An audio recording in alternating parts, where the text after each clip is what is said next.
Yo, what's up, everybody? Welcome to another episode of the Prop Wiz. I'm your host, the Wiz. Excited today. I'm always excited when I have enough time to record another episode of the Prop Wiz, but today I'm particularly happy because I get to review this bad boy right here. In fact, it's not just my excitement over opening this, but also yesterday, I was able to cop tickets for an early screening of The Flash, a fan screening. I'm super excited. So I get to see The Flash a few days earlier. I get to see it on the 12th, while the rest of the US gets to see it on the 16th when it officially released, or the night of the 15th if you're like me and the Geek Son. Anyways, excited to see it early, but just excited to see it. Just glad to have my tickets in hand. I definitely will be checking it out on the 15th if I'm able to score tickets, man. Like I said, they be selling out like crazy out here. But anyway, first things first, man. We're going to do a box opening of this Batmobile. This is the Batmobile from the McFarlane Toys that it released a couple of months ago. I believe it was like the beginning of April. Man, this thing sold out immediately. I had mine on pre-order with Amazon, and Amazon messed up, yo. Not dissing them overall.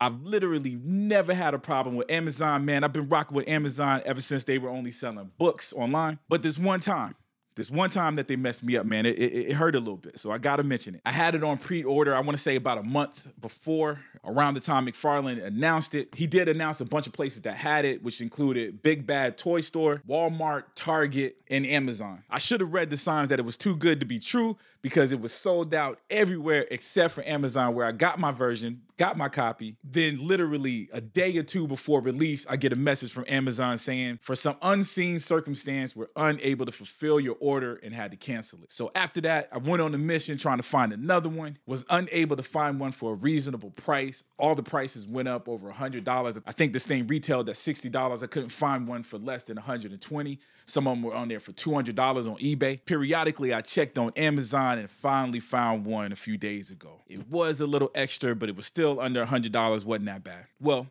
so far wasn't that bad. We might open this bad boy. There might not be nothing in there. Okay, the box art, there's not a whole lot to it. It's basically reminiscent of the McFarlane figure packages, the DC multi-universe packages that he does. Black with the blue DC logo. Can't knock it that much. You know what I'm saying? It ain't the greatest thing. One cool thing that's on it is the image of the Batmobile on the front. I feel like they cheated a little bit because that's an actual photo of the Batmobile from the 1989 Batman movie. I actually recognize that photo from an old poster. So not a picture of the toy, and not a picture of the Batmobile specifically from the Flash movie. But I guess they're essentially saying that it is the exact same Batmobile, so we'll give them a pass. It's always cool to see some retro photos.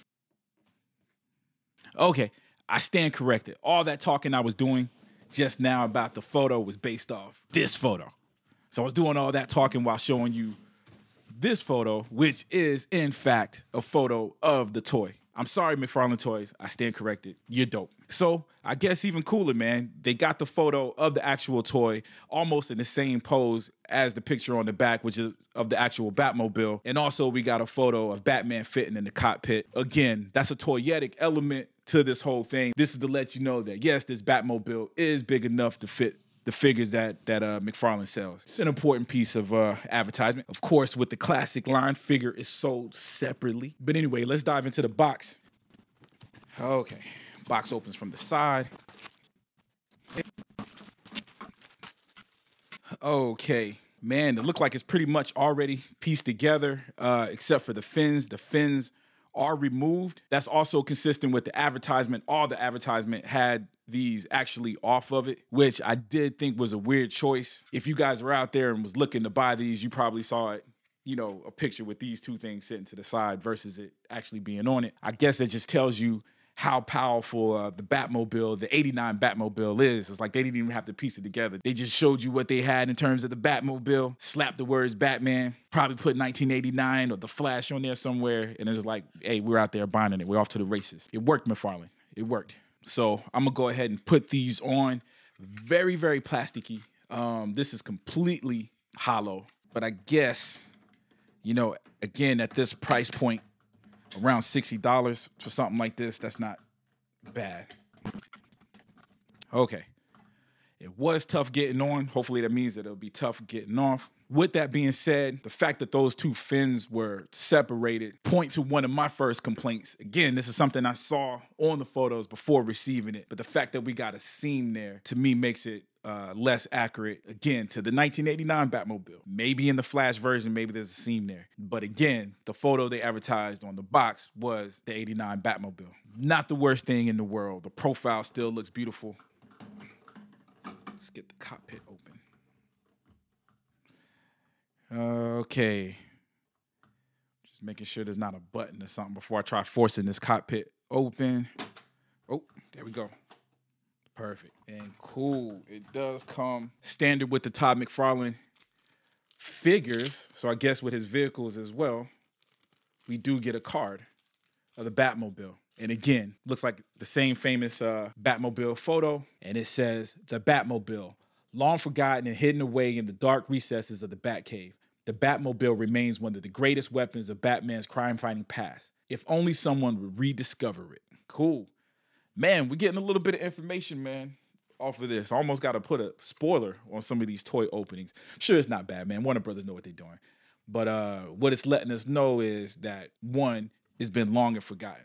We know that this Batman looks like he's been out of the game for a long time, and the Batmobile has been hidden away for years. Also hidden to the fact that it was a long time. It says greatest weapons of Batman's crime-fighting past. So they make it clear that this was from his history. If only someone would rediscover it. And we already know that someone rediscovers it. Though I will say the fact that they say that someone would rediscover it makes me feel like the Flash actually finds the Batmobile before they find Bruce Wayne. Does that make sense? Excited, man. Okay. Now, let me see what we got, man. The cockpit looks dope. There's a lot of details. There's only one seat in there. Again, expectation for this isn't grand. It's a plasticky toy. McFarlane prides himself on making things affordable, and part of that is making it cheap. Hey, I ain't gonna say cheap. He doesn't make things cheap in the sense of it looking cheap or looking corny, man. His stuff looks real good, but he does make it affordable. With that being said, the cockpit isn't something that you have to put a lot of detail in it, but he did. So it's got a whole bunch of dials. All the dials are raised. It's not no stickers, anything. It's painted it is painted simple. It's a black and gray scheme. The dials, the buttons, everything is gray. The dashboard, the seat, everything else is a molded plastic. Again, not the most detail in the world, but nowhere near being no detail at all, right? Now, there's one seat in there that lets you know that this is specifically made for the toys. As we know, the 1989 Batmobile did have two seats. Inside the cockpit is dope. Outside, which has probably been widely reported, really don't understand why. An eyesore for this bad boy is the fact that the cockpit is a different color than the rest of the Batmobile. The Batmobile is black. I heard some people online saying that the actual cockpit itself is off black. It doesn't look off black in person. It actually looks gray. So the cockpit is gray. The rest of it is black.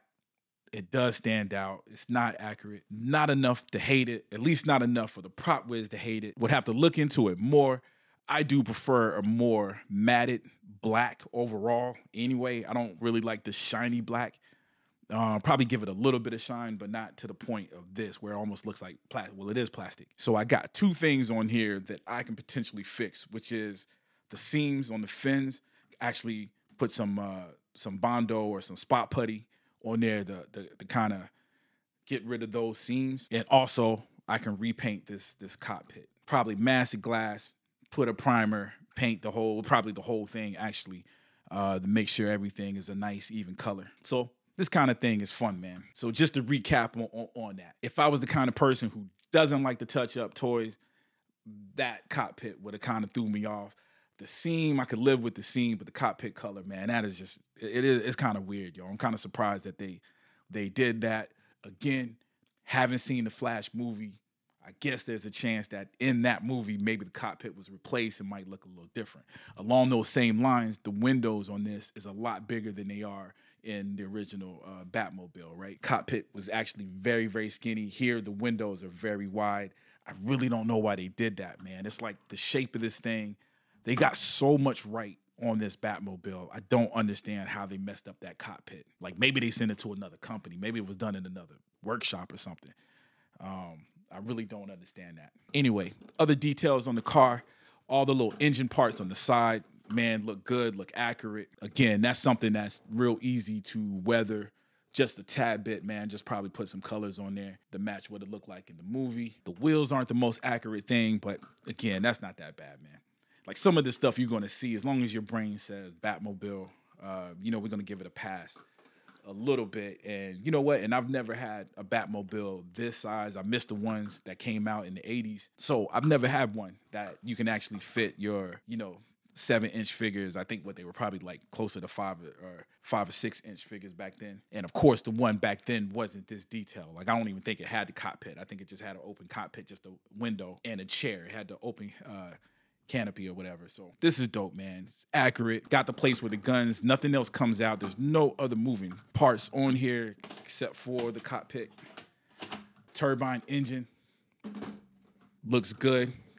It's painted slightly different. Turbine engine on the front and the exhaust on the back has a different paint. Some of the vents back here is painted a little bit different, man. All of that's giving it a very cool dimension. The wheels actually feel like rubber wheels. So the wheels are very, very accurate. The actual tires.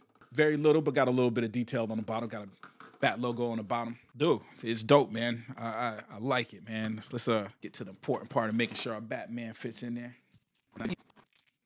Okay, got him in there. Took a little bit of finagling, but he does fit in there perfect, man. I had to kind of bend his knees a little bit more, but there's plenty of room to bend his knees. He's fitting in there perfect. Cockpit closes, Batman's in there. So now I got to buy another Batman figure to put in there because I'm going to have this bad boy standing up, displayed. But I think I need a Batman for the Batmobile. Yeah, need another Batman. Okay, is there anything else? Any other detail? That's it. Except for the lights. The lights are molded plastic as well. So that's not even that they're real lights. Usually they have, you know, a transparent plastic or something that they put there. That's not the case. It looked like this was molded and they just painted it the color of the lights, which again is fine.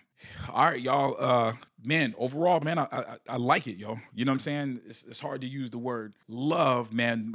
I love it, but that's mostly based off the nostalgia of ever wanting one of these, right? What I mean by that is there's a couple of things on here to complain, man. It's not a phenomenal piece, but I am glad that I have it. Glad that I got my hands on one. No regret whatsoever. This is one of them things, if you find it on the shelf, and there's a good chance that they'll be back on the shelf again. One thing that Todd McFarlane is good at, McFarlane Toys, is restocks, man. You'll think something sold out, and you know, a few weeks later, a month later, you'll see it on the shelf again. If not at this store, at that store. So there's a good chance that just like when the 89 movie was released, or maybe when Star Wars released, they just didn't have enough toys for that moment. They released what they had. Hopefully we'll see more of these on the shelf. With that being said, I definitely would not spend more than $100. I'm not sure if this is worth the $100, $150. In fact, I'm just telling you my opinion, it is not. In fact, $100 is probably steep, man. I would try to look for one at that $60 price range. Again, hopefully it hits the stores again and get it from there, man. Before you hit up eBay, man, probably check out some of your local comic book store, your local collectible stores, something like Second and Charles. We got one here called Killer Finds. That would be my first place I look. Chop it up with them, man, because they might also give you information on whether they're going to be releasing more, if they're expecting more. But I wouldn't go on eBay and spend more than $100 on it, man. It's not quite worth that. It's just very, very light, plasticky. But at the same time, make that decision yourself. It all depends on what kind of collectible you are. This is one of those things that once it sells out completely, that price is probably going to skyrocket. This thing is probably going to be $500 or $600 somewhere on eBay a few years down the road if it sells out. Anyway, that's my review. Let me know what you guys think. If you've already bought one, leave a comment, man. What do you think? What am I missing? Do you love it? Did you hate it? Were you able to get the pre-order? That's really what I want to know. I want to know how many of y'all were able to pre-order this thing and actually received it. How many of y'all got it from the stores? How many of you guys missed it all together, man? Let me know what's up. Also, if you haven't already, please subscribe. If you like the video, please like the video. As always, love you guys to death, and I'll check you out next time, all right? Peace. I'm fly, that's probably why they think I got superpowers. Like I can read mine, yes sir, I'm a Batman 89 guy. It's all time, my time, but it's time to be alive. I'm fly, that's probably why they think I got superpowers. Like I can read mine, yes sir, I'm a Batman 89 guy. It's all time, my time, but it's time to be alive. I grew up aloof everybody alive was rocking the bat symbol. Way before my first pimple, when things were simple. Before the whole world was into the same things I'm into. Hip hop and comic book culture was top of exposure. Now all of you posers